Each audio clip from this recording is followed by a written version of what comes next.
the people who are fact checking throughout this call are like trying to get through to him. They correct him over and over. But by the way, it doesn't matter. We're not playing the whole hour plus tape, but you'll be shocked to find out that later in the tape, he starts talking about them moving the machines and dead people voting again. Like, it doesn't matter that you correct him. He's not learning. But anyway, here he is defending his sources for all of this conspiracy theory. Mr. President, the problem you have with social media, people can say anything. No, this isn't social media. This is Trump media.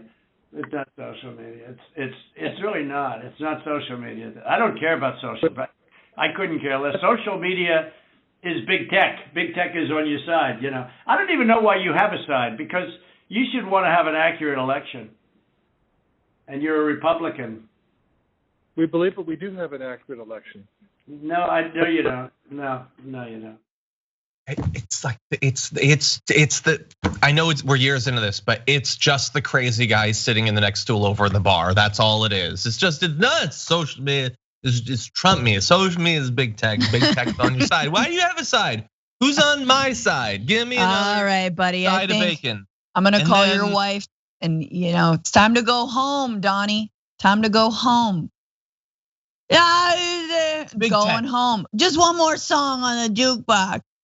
Macho man.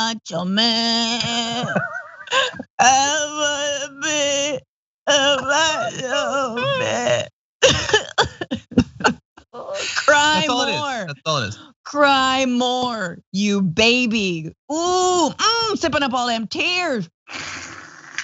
Yeah. Trump doesn't care about social media. He's not into that.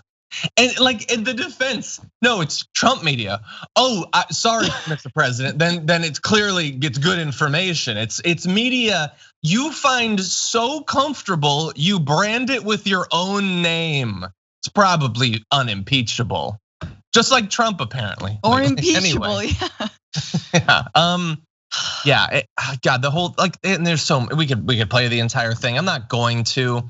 He says that like if you don't change the results before the Georgia runoffs, that they're so mad at you. They're so mad. But if you change it, you'll be so respected. He's like laying out threats and like prizes that he'll give them. And a lot of people, I know that like the overall way that they've presented this call is that this isn't the president, this is a mob boss. No, like, haven't you watched mob movies? They're way more careful on phone calls than Trump is. They're way more subtle. This is like a dumb baby's impersonation of Tony Soprano. Yes. That's all it is. Yeah. They absolutely know they're being recorded, and it's more like you do the thing. Yeah, we talk about your cousin's wedding.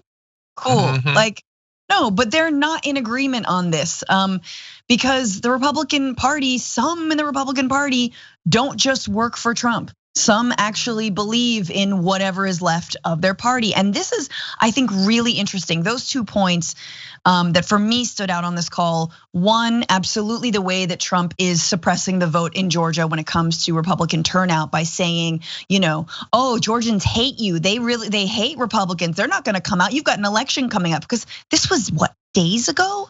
So recently, right? Which is pretty damning, and also like, look, I'm not gonna hold up Raffensperger as some kind of hero, but it is a bold move to release this a few days before the election, knowing what it says, right?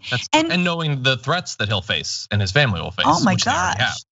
Oh my gosh. And I also just want to say, Trump threatens Raffensperger and says, look, nobody respects you. Well, some people respect you, but they'll never vote for you. And he's sort of naming what has happened to the Republican Party, which is unless you are so far up my butt, i.e. Trump, unless you are a loyalist, you don't really have a voter base, because the Republican Party has just become a shell company for the Trump organization and a loyalist organization. So he's kind of naming this like cruel reality that actually makes you respect Raffensperger even more, and also makes you know that the future of the Republican Party is very interesting, and the way that will then impact the Democratic Party, because you got so many Republicans for Biden. You've got people who are like, okay, so I believe in reality, ergo I must be a Democrat. This is where we are. Yeah, and oh God, 100%.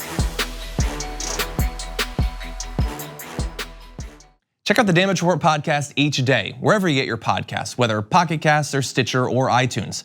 You can join me as I give you the news and stories you want, with a range of co-hosts and interview guests jumping in on the fun each day. Again, that's the Damage Report, wherever you get your podcasts. And if you get them at iTunes, don't forget to rate and review. Sometimes I'll read them live on the show.